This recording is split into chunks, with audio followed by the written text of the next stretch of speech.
ഡൽഹിയിലെ തെരഞ്ഞെടുപ്പ് തോൽവിക്ക് പിന്നാലെ ആം ആദ്മി പാർട്ടിക്കെതിരെ നടപടി കടുപ്പിക്കുകയാണ് കേന്ദ്ര സർക്കാർ. ഔദ്യോഗിക വസതി മോടി പിടിപ്പിച്ച കേസിൽ അരവിന്ദ് കെജ്രിവാളിനെതിരെ അന്വേഷണത്തിന് ഉത്തരവിട്ടു കേന്ദ്ര സർക്കാർ.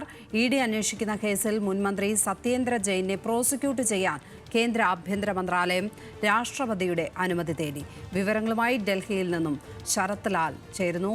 ശരത്, ഡൽഹിയിൽ ആം ആദ്മി സർക്കാർ നിലംപതിച്ചതോടെ ഏതായാലും വലിയ തോതിലുള്ള നടപടികളിലേക്ക് കടക്കുകയാണ് കേന്ദ്ര സർക്കാർ, അല്ലേ?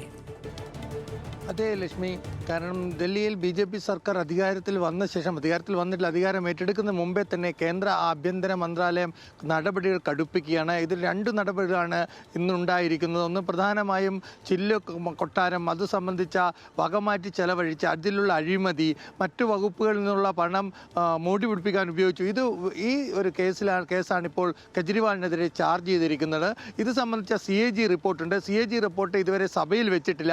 സഭയിൽ വെച്ച ശേഷം CAG റിപ്പോർട്ടിൻ്റെ അടിസ്ഥാനത്തിലും കൂടുതലായിട്ട് കേസ് എടുക്കുമെന്നാണ് നമുക്കിപ്പോൾ അറിയാൻ കഴിയുന്നത്. ഇപ്പോൾ എടുത്തിരിക്കുന്ന കേസ് അഴിമതി നിരോധന നിയമപ്രകാരമുള്ള ഡൽഹി സർക്കാരിൻ്റെ അഴിമതി വിരുദ്ധ നിയമപ്രകാരവും അതുപോലെ തന്നെ കേന്ദ്ര അഴിമതി നിരോധന പ്രകാരവും ഡൽഹി പോലീസ് ചാർജ് ചെയ്തിരിക്കുന്ന കേസിലാണ് ഇപ്പോൾ കേസ് അന്വേഷണം ആരംഭിച്ചിരിക്കുന്നത്. ഇതിന് പുറമെ നിയമസഭയിൽ CAG റിപ്പോർട്ട് വെക്കുകയാണ്. ഇതിൻ്റെ അടിസ്ഥാനത്തിൽ ഗുരുതരമായ വകുപ്പുകൾ ഉൾപ്പെടുത്തിക്കൊണ്ടുള്ള ഒരു അന്വേഷണവും കെജ്രിവാളിനെതിരെ വരുമെന്ന സൂചനയാണ് നമുക്കിപ്പോൾ ലഭിക്കുന്നത്. അതുപോലെ തന്നെ മുൻ മന്ത്രിയായ സത്യേന്ദ്ര ജെയിൻ വളരെ അടുത്ത ബന്ധമാണ് കെജ്രിവാളുമായിട്ട്. പാർട്ടിയുടെ വളരെ പ്രധാനപ്പെട്ട വ്യക്തിത്വം കൂടിയാണ് സത്യേന്ദ്ര ജെയിൻ.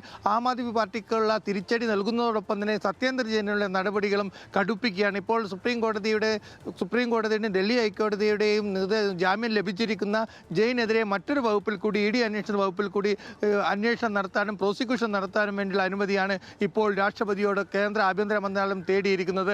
ഇതൊക്കെ കൂട്ടി വായിക്കുമ്പോൾ വരും ദിവസങ്ങളും കൂടുതൽ നടപടിയുണ്ടാകും. നേരത്തെ CBI ട്രാൻസ്പോർട്ട് വകുപ്പിലെ 6 ഉദ്യോഗസ്ഥരെ അറസ്റ്റ് ചെയ്തിരുന്നു. ഇതൊക്കെ വരുമ്പോൾ ആം ആദ്മി പാർട്ടിയുടെ മുഴുവൻ മന്ത്രിമാരെയും അഴിമതി കേസിൽ അന്വേഷണം നടത്താനുള്ള ഒരു നടപടിയുമായിട്ടാണ് കേന്ദ്ര സർക്കാർ മുന്നോട്ട് പോകുന്നത്. ലക്ഷ്മി, ഡൽഹിയിൽ നിന്നും ശരത് ലാൽ.